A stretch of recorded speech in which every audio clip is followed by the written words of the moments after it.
જર્મનીના કેપિટલ બર્લિનમાં છીએ અને અહીંયા જે વાસ્તુકળાની ફેમસ વસ્તુ છે બ્રેન્ડનબર્ગ ગેટ, જે શીત યુદ્ધ થયું, કોલ્ડ વોર થયું, એ સમય એક પૂર્વ અને પશ્ચિમનું પ્રતીક ગણાતું હતું.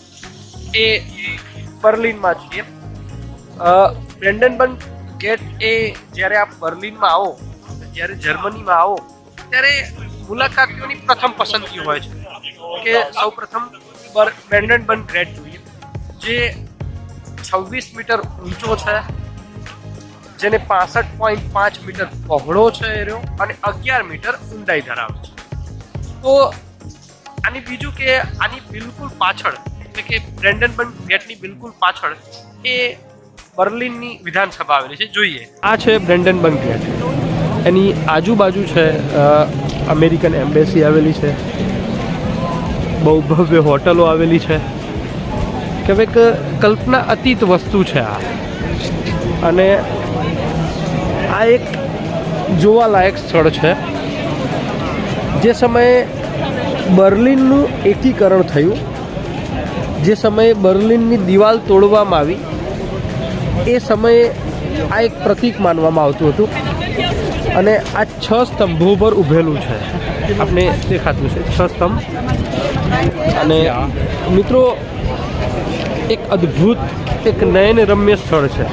તો એ ગેટની અમે પહેલી પાર જઈએ છીએ, જેમાં બર્લિનની વિધાનસભા, જર્મનીની વિધાનસભા આવેલી છે. ગજબના એક સ્થળ છે. આપ બર્લિન આવો તો અવશ્ય, એ પ્રથમ સ્થળ જ છે મિત્રો, અવશ્ય જોવાની વસ્તુ જ નથી. આ ટુરિસ્ટનું એક પ્રથમ સ્થળ છે. અહીંયા એક સેલ્ફી પાડવી, અહીંયા એ ફોટો પડાવવો, એ ઓબ્વિયસલી વસ્તુ છે કે ગજબની છે. આ જોઈ લો, અમે અંદર જઈએ છીએ આ બર્લિન ગેટની, એટલે બ્રેન્ડનબર્ગ ગેટની પહેલી બાજુ. ખરેખર અદ્ભુત, નયનરમ્ય. અહીંથી હવે આપણને શોખ છે, બરાબર ને? વિશ્વભરના સહેલાણીઓ અહીંયા છે.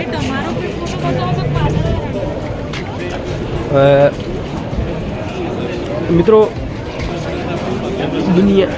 દુનિયાભરના અહીંયા પ્રવાસીઓ આવે છે, પોતાની સેલ્ફી, પોતાનો ફોટો પડાવે છે. આજે વીકેન્ડ છે, એટલે કે શનિવાર છે, એટલે ઓબ્વિયસલી છે ખૂબ જ ભીડ છે. અને અહીંયા કહેવાય કે સ્મારકોની ભરમાર છે. ઘણા સ્મારકો આવેલા છે. આ બાજુ જોઈએ, જે બિલકુલ અમને જે સામેલ આ બગીચો છે, અને પછી એની પેલી પર વિધાનસભા છે. આમ તો હું પ્રોફેશનલ યુટ્યુબર નથી કે જેથી તમને પ્રોફેશનલ વિડીયો ઉતારી શકું, પરંતુ એક શોખ છે કે તમને આની મુલાકાત કરાવું. દરેકના નસીબમાં યુરોપનું હૃદય જર્મની જોવાનું નથી હોતું, એટલે આપ ઘેર બેઠા પણ જોઈ શકો. મિત્રો, જર્મનીમાં હું 26 જૂન સુધી રોકાવાનો છું. તો 1 બાય 1 જે માહિતીસભર વિડીયો છે એ હું તમને આપતો જઈશ. તો આશા છે કે આ ચેનલને લાઈક કરો, સબસ્ક્રાઈબ કરો અને તમારા મિત્રોને શેર પણ કરો. જોઈએ આગળનો વ્યૂ, ફેમસ છે.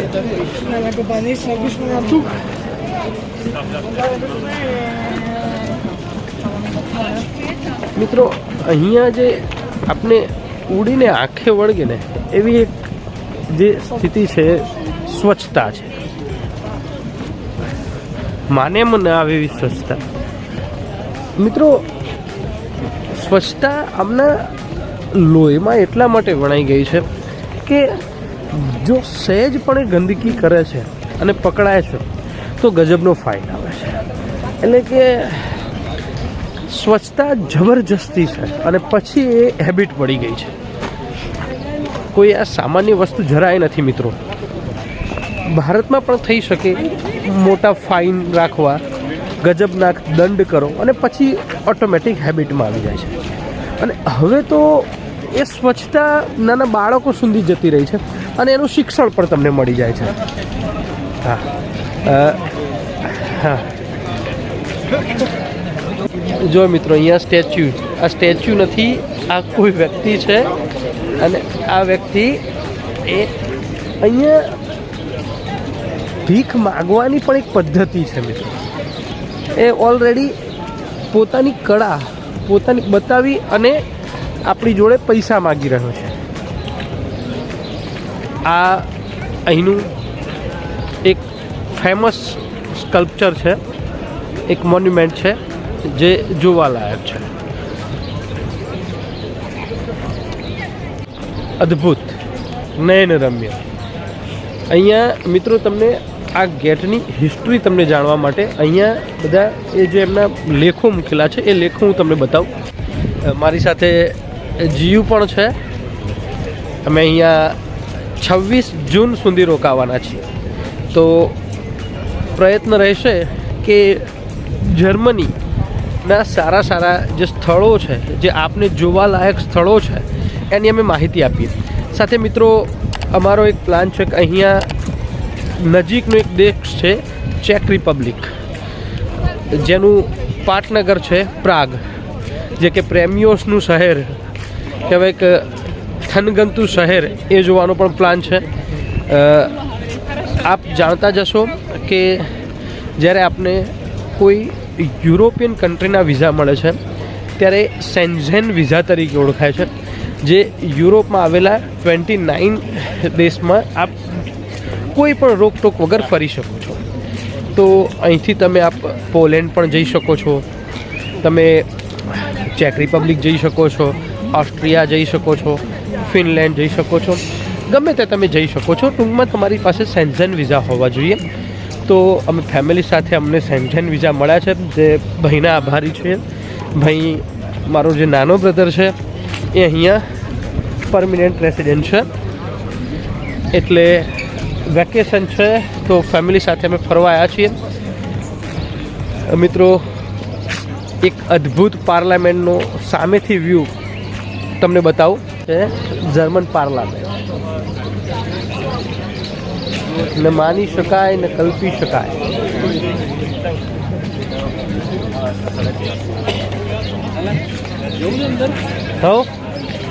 હવે મિત્રો જોઈએ કે જો અમને પરમિશન આપે અંદર જવાની અને વિડીયો ઉતારવાની, તો તમને ફ્રન્ટ વ્યૂ આપીશ પાર્લામેન્ટનો. અહીં તો હું બાજુમાં ઊભા રહી અને તમને જાણકારી આપું છું. તો જો પરમિશન મળે છે ઉતારવાની તો આપને જવા દઈએ છીએ. આપની સામે હું વિડીયો પ્રસ્તુત કરું છું.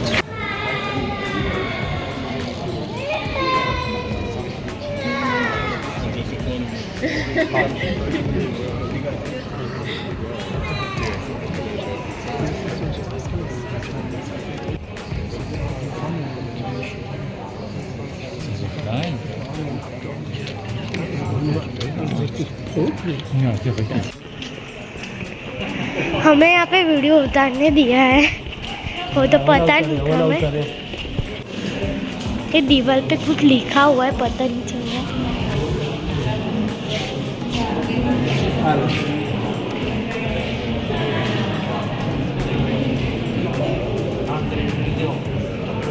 મિત્રો વિડીયો તો ન ઉતારવા દીધો બર્લિનની પાર્લામેન્ટનો. હવે અમે બહાર નીકળીએ છીએ. જવા તો દીધા, આજે ફ્રી હતું તેમ, પરંતુ વિડીયો ઉતારવાની સખ્ત મનાઈ હતી. હા, ફોટોગ્રાફ લીધેલા છે જે હું તમને શેર કરી દઈશ. પરંતુ સ્ટ્રિક્ટલી ગજબની સિક્યુરિટી, ગજબની સ્વચ્છતા, ગજબ. પાર્લામેન્ટ જોઈને બહાર આવી ગયા. પાર્લામેન્ટ જે જગ્યાએ આવેલી છે બ્રેન્ડનબર્ગ ગેટ અને બર્લિન શહેર,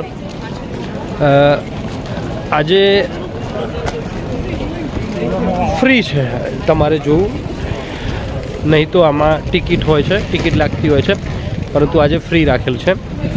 મિત્રો આજે અમારા નસીબ છે કે અમે આજે આવ્યા છીએ અને જર્મન ડેમોક્રેસીને આજે 75 વર્ષ પૂર્ણ થયા છે, જેના અનુસંધાને અનુલક્ષીને જર્મન પાર્લામેન્ટ જોવા માટે ફ્રી રાખેલું છે.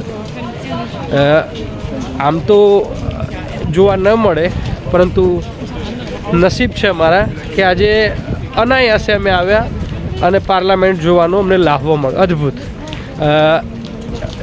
એટલી સિક્યુરિટી કે આમ ચકલુએ પણ ત્યાંથી આગળ જઈ ન શકે અને બહાર ન નીકળી શકે. અને કહેવાય કે દુનિયાની જે શ્રેષ્ઠતમ ટેકનોલોજી હોય સિક્યુરિટી માટે ત્યાં ઉપયોગમાં લેવામાં આવેલ છે. મિત્રો તમને એક બીજી જગ્યા બતાવું. આપ જ્યારે જર્મનીનું નામ પડે છે ત્યારે એડોલ્ફ હિટલરને મનમાં આવી જ જાય. તો આપ જાણો છો કે એડોલ્ફ હિટલરે યહૂદીઓને કત્લે આમ કરેલું હતું. એટલું ખૂંખાર શાસક હતો, એટલો તાનાશાહ શાસક હતો કે એના માટે કોઈને મૃત્યુની સજા આપવી એ સામાન્ય બાબત હતી. તો આ જર્મન તાનાશાહ હિટલરનું ભૂતકાળ જ્યારે જર્મની યાદ કરે છે ત્યારે એમને ખુદને દુઃખ લાગે છે કે આટલો ખતરનાક અમારા દેશનો કોઈ તાનાશાહ હોઈ શકે. તો એના પરિપ્રેક્ષમાં જર્મન સરકારે પ્રાયશ્ચિત કરવા માટે એક સ્થળ બનાવ્યું છે. એ સ્થળની હું તમને મુલાકાત કરાવું. પ્રાયશ્ચિત સ્થળ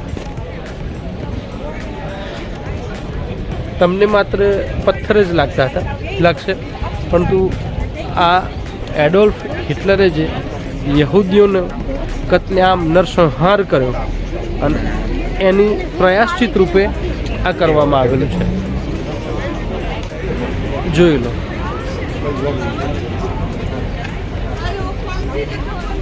જો મિત્રો આપ યુરોપના ટૂર પર આવો તો આશા છે કે ફરજિયાતપણે જર્મનીની મુલાકાત લો અને એમાં પણ બર્લિનની મુલાકાત લો. મહત્ત્વની ખાસિયત બતાવું. અહીંયા ઈ સ્કૂટર તમને જોવા મળે છે. એ સ્કૂટર તમે જો તમારે એને રાઈડ કરવી હોય તો અમુક યુરો એની ફીસ હોય છે. તમે તમારે સ્કેન કરી અને એ ઓટોમેટિક લોક ઓપન થઈ જાય છે અને પછી અમુક કલાકો માટે તમે એને યુઝ કરી શકો છો. ઈ સ્કૂટર બિકોઝ ઈ સાયકલ પણ છે. બિકોઝ તમને ક્યાંય માટી જોવા જ નથી મળતી. તમે ગમે ત્યાં જાઓ તો તમને બધા જ રોડ રસ્તાઓ નેટ એન્ડ ક્લીન જોવા મળે છે. તમે યુઝ કરી શકો છો.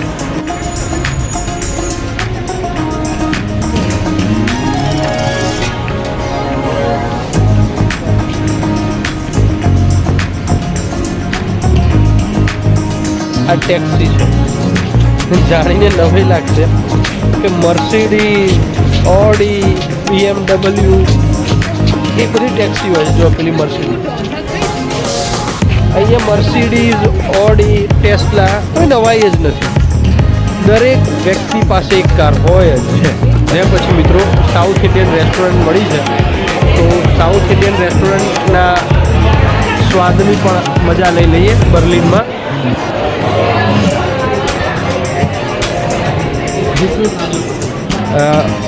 ફૂલ છે. 20 થી 25 મિનિટ રાહ જોવી પડશે.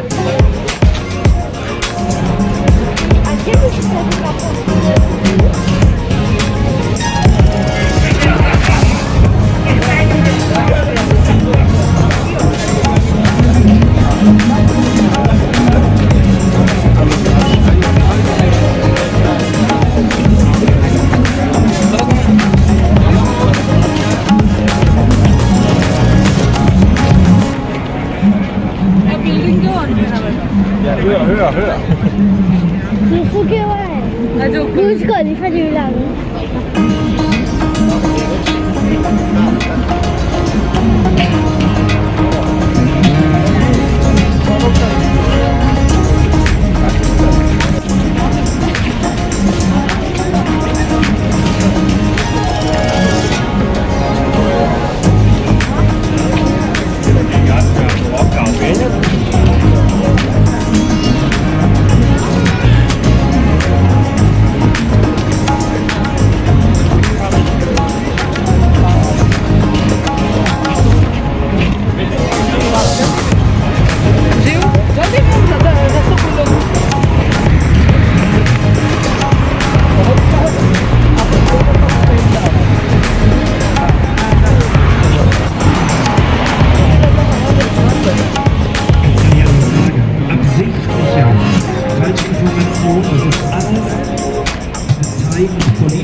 City centre.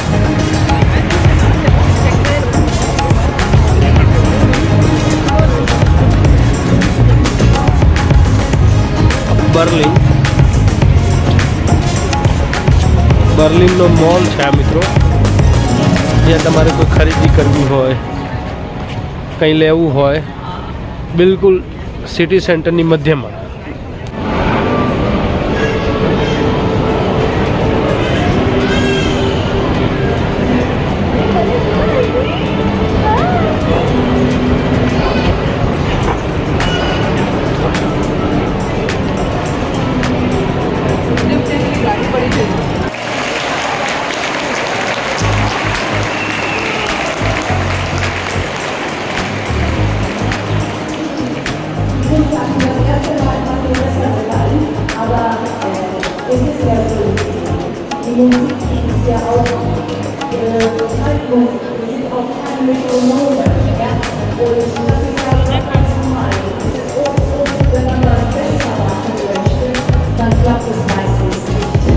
Man muss einfach, also das, was gut war, einfach behalten und nicht versuchen, das noch besser zu machen und noch besser zu machen. Sonst setzt man sich unter Druck. Ich möchte sie auch alle nicht unter Druck setzen. Ich möchte, dass in erster Linie für uns diese Begeisterung für Musik, die wir mitgebracht haben, dass die in erster Linie heute erhalten bleibt. Ja, und das ist, glaube ich, das Ziel unserer Veranstaltung. Ja, und wenn wir alle in einer gemeinsamen positiven Stimmung bleiben, dann werden wir auch zusammenspielen. Weil das ist die Geheimnis der Musik, finde ich, dass Musik auch keine Worte. Und wenn man versucht, das fix zu kontrollieren, dann verschwindet die Musik. You don't understood the German language. I'm Indian. I understood English and Hindi. Auf diese positiven Welle. Und dann wird das schon klappen. Ja, das ist das Erste, was wir für heute gehalten müssen. Ja?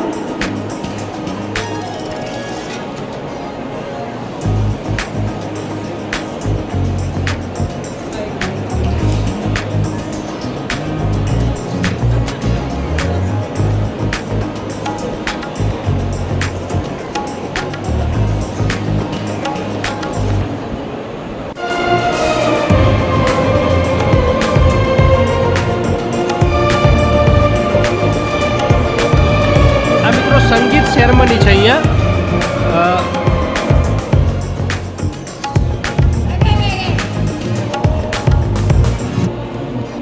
બર્લિનમાં જર્મનીનો બર્લિનમાં સૌથી મોટો mall છે, એમાં સંગીત ceremony છે weekend હોવાથી.